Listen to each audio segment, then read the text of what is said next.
Bueno, vamos a presentar esta obra, El problema carcelario de Luis Salinas. Se trata de una obra de divulgación.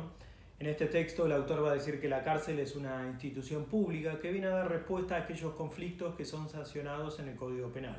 En este sentido, la pena de prisión sería la herramienta más violenta, legítima, con la que cuenta el Estado para resolver esos conflictos.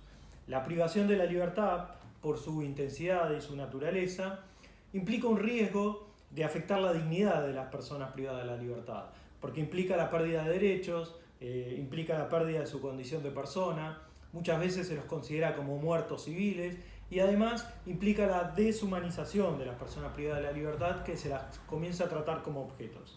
Dice el autor que la Constitución Nacional es quien impone las obligaciones al Estado que deben cumplirse sobre las personas que se encierran. Puntualmente son los jueces los encargados de controlar la ley y el procedimiento y además de juzgar y dictar sentencia a la hora de llevar a una persona a la cárcel.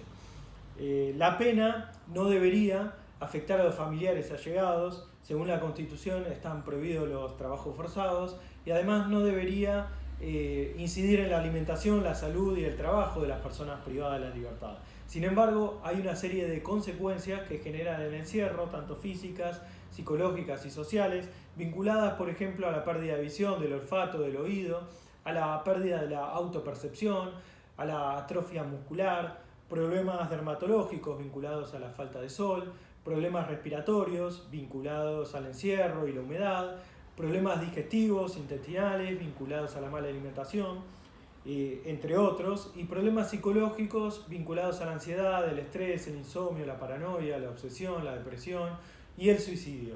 Y los problemas sociales tienen que ver con la ruptura de lazos sociales con la familia y amigos y con la marginación, estigmatización y exclusión social.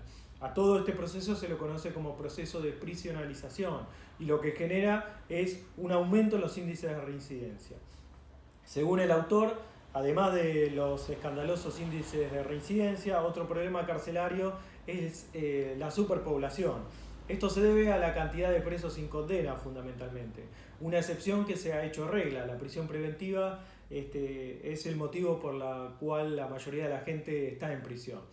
La superpoblación, a su vez, genera ausencia de actividades útiles, porque no hay trabajo ni todos tienen la posibilidad de estudiar. En este sentido, a este combo hay que sumarle la violencia, las drogas, el abuso de poder, la corrupción y la tortura propias de los penales y del encierro. Entonces, el autor va a señalar una serie de responsables que tienen que ver con este problema. El primero de ellos es los políticos, porque la cárcel y los reclusos no forman parte de ninguna política criminal, de ningún partido y en ningún momento. En este sentido, la cárcel se termina transformando en un mecanismo reproductor de la violencia. La exclusión, tanto social como económica, tiende a querer solucionarse con el encierro. Esto genera la superpoblación carcelaria y los políticos tienden a ver la cárcel como un problema y el público tiende a ver a los presos como enemigos sociales. Por tanto, nadie se ocupa de la cuestión y se esconde bajo la alfombra. Por otro lado, los políticos delegan la cuestión carcelaria en el servicio penitenciario a cambio de orden y las cárceles se cierran para el afuera, se invisibilizan los problemas y nadie sabe lo que está sucediendo adentro.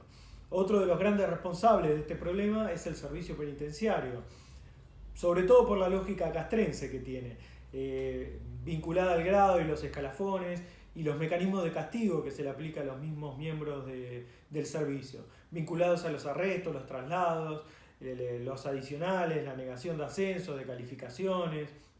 Esta lógica de disciplina y subordinación lo que hace es generar una visión del otro como anormal, enemigo, inferior, peligroso, o sea, un resentimiento hacia las personas privadas de la libertad, lo que aumenta los índices de violencia.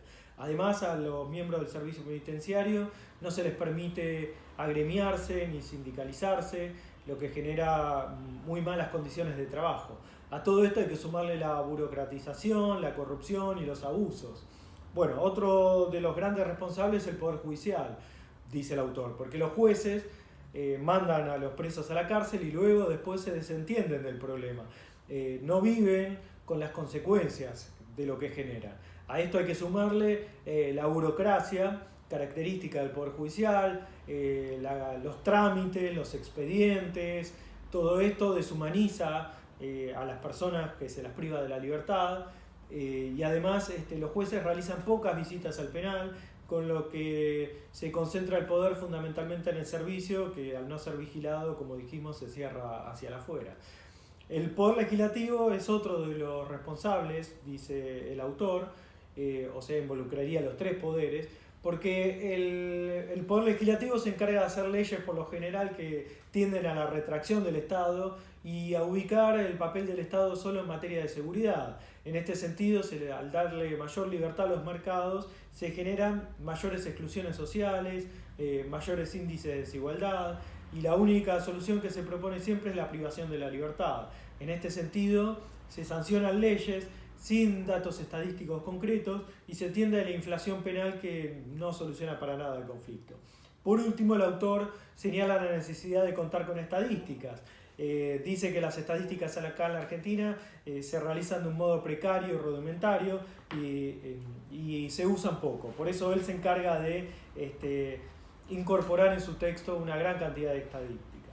Por último, tiene una segunda parte, esta obra, que hace una serie de propuestas vinculadas a limitar la intervención estatal violenta, a reducir la población carcelaria, a garantizar las condiciones de detención, a reformar la justicia penal y a democratizar las cárceles y lograr una reintegración social. Bueno, estas son algunas de las ideas que aparecen en esta obra de divulgación de Luis Salinas.